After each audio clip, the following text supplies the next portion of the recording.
People are tired of sacrificing their families on the altar of the faceless corporations they work for. Some time ago, I heard a man speak to over 1,000 businessmen here in our city. He was a decorated, retired military officer. Later, he went on to serve at a very high level of a large company. He was a man with everything, athletic, fit, but he spoke of himself as a pauper, begging to have the last 30 years of his life to live over again. He related to us about his 14-hour days and his incessant travel. He spoke of his numerous business accomplishments and the prices he'd paid for the successes he'd had. But when he spoke of his family, he started weeping uncontrollably. The years of neglect, the vacations they never spent, the ball games and the piano recitals he said that he missed, and all the other little things that were never done because of a job that demanded all the hours that he wanted back. And he said, one night, after an extended business trip, my only remaining child at home came into my bedroom. And she looked up at me, and I could tell immediately she'd been crying. She said, "Daddy, do you know what I think about all your big deals?" Big deal. And she turned and she walked away from me. And I said, "God, whatever it takes, please help me rebuild my life with that precious little girl. All the best hours of day after day after day, just to do the bidding of a company that could care less about us. A company that'll pitch us off like a cheap suit and toss us in the garbage along with all the other cast-off stuff." A young friend of mine told me recently, "I'm only working half days now, 7 to 7. I first met Bill when he was about 23. He was just graduated from college, full of enthusiasm, ready to make his fortune. Now he's 31. He's married, 2 small children, working long hours with a shirt and tie on, as he says. He said, "I'm trying to get to a place I don't even want to go. I'm typical corporate America," he said. "I feel like a rat on a treadmill. I don't even have time to look at my kids. I feel like I'm caught in a rundown between first and second base, and it's just a matter of time before I get tagged out. I know lots of single moms and single dads who feel the same way, the same kind of pressure. They got 2 jobs to support their growing kids and 1 car. And just when you think nothing else can possibly go wrong, you need a new clutch or something. You have to hope you can round up the money to pay for it by the time the work gets done. You got no time to yourself whatsoever, pressure every hour of the day. Drop your kids off in the morning in the arms of strangers. You pick them up in the afternoon and put them in the back seat like a bag of groceries. First steps go to other people. First words go to other people. Everybody flop into bed at night, dog-tired from shopping and cooking and homework and cleaning up. This is the way it is with a lot of people I know. And there are a lot of people out there that like to escape this way of life. And until we realize what we really want is freedom, then we'll always be disappointed when our jobs let us down. They don't give us the fulfillment or the pay or the flexibility that we deserve to have a shot at before we get too old to take a shot. Our companies pay us off with image and business cards and expensive desks they let us sit behind and fancy titles and crummy little perks they give us, and we allow ourselves to be lashed to the rack of these meat-grinding companies. They're killing us with their little table scraps of a paycheck and their so-called security. They pay their people just enough so they don't quit.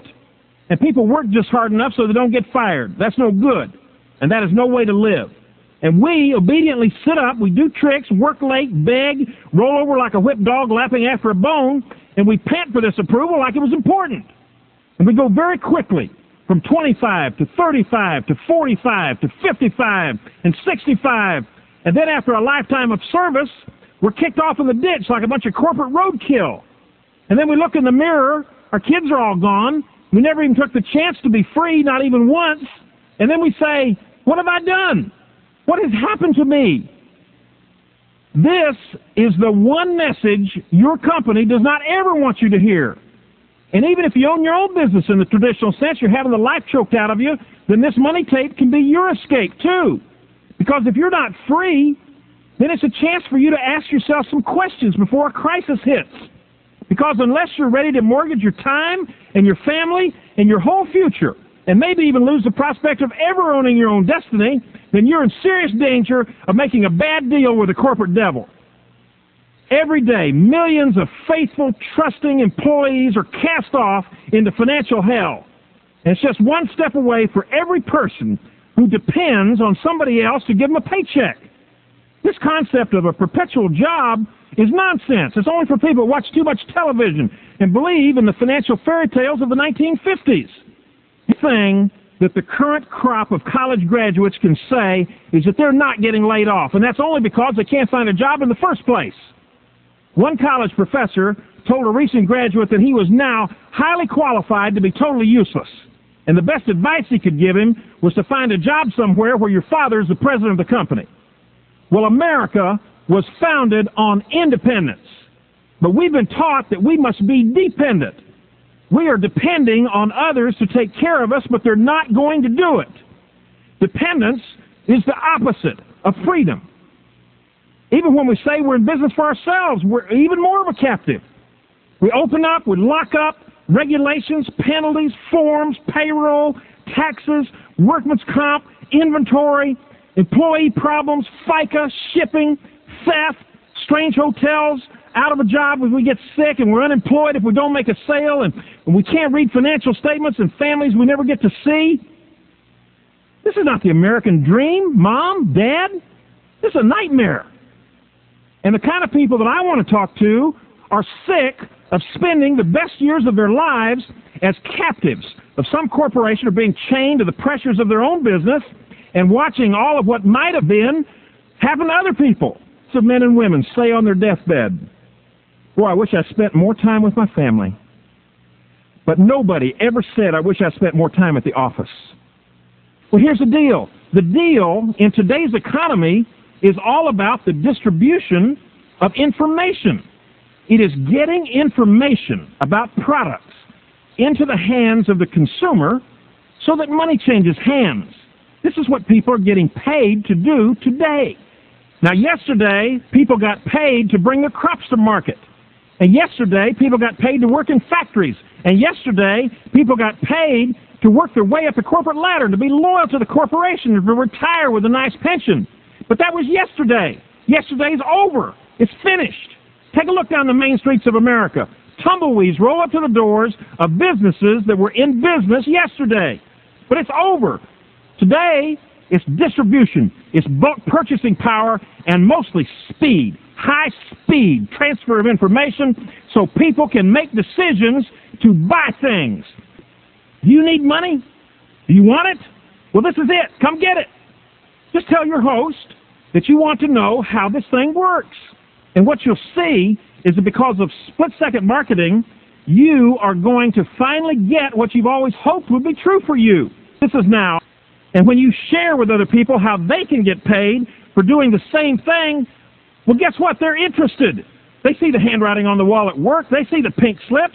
They know that yesterday's broke, and whining about it's not going to bring it back. It's gone. They want to move on to tomorrow.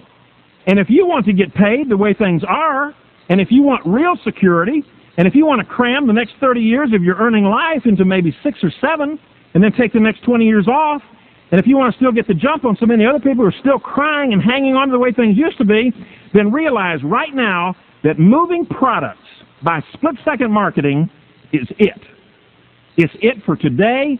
It's it for tomorrow. And the tomorrow after that, there are too many football coaches and railroad engineers and plumbers and doctors, and they're all proving it. They're making $500 a month or $1,000 a month or $10,000 a month and $100,000 a month. And do you know that they're even making $1 million a month? You know people are making that kind of money in split-second marketing, do you not? People just like you, by the way, with much less on the ball than you have, are running financial circles around their former bosses. And you can do the same thing because this is advanced information for people who are willing to act on the obvious. Heard like a carrot. But what you can do is give a lot of people the chance to say yes or no about taking advantage of a very special opportunity. And all you can get.